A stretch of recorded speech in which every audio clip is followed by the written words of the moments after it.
Nateera nkwebaliza ddala okubanga okyokuumidde ku Projan Media TV ofunira amawulire agakwatagana ku baserebu b'omu ggwanga Uganda sinakindi ne bweru w'eggwanga. Essaawa zino eno wenjogerera eggulire limaze okubanga lituuka ku mmeeza zaffe eza Projan Media TV teri ddala okugyako lya mwana muwala amanyiddwa nga Jennifer Full-Figure.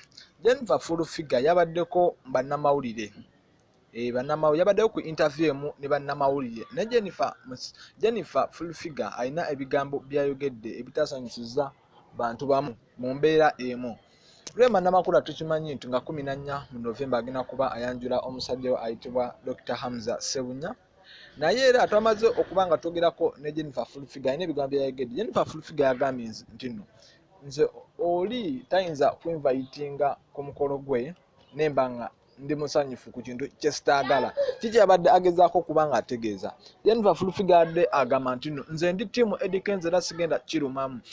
Akawala ako Kalema namakula keeraga nnyo, kawala kabi kalowooza kalungi nnyo, byonna bye kakola kabikola kulumya Eddie Kenzo. Ebyo byonna ebintu byetoolera lwakuba mbuno Eddie Kenzo yagaana okakuba embaga. Kale funa oyo agenda okukuba embaga naye nze n'ompa invitation card saamunzije ku mukolo sijja kulinnyayo ndayira ga Katonda.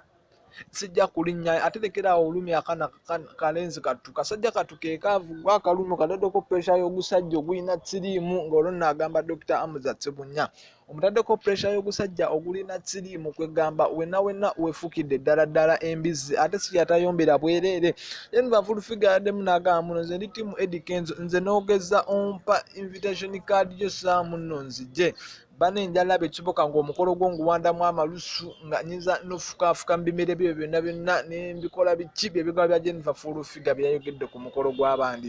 Kale fano Projan Media TV tubanga tugodozaako ebyakagwamu naye nga bebyo Jennifer Full-Figure bye yayogedde ku mwana mwe yagambye nze emmere yo nja giwandamu amalusu nginyize namu ngifukemu ngikole biki kwegamba omukazi yayogedde ebigambo bingi nnyo. Mwebale nnyo mwebalire ddala.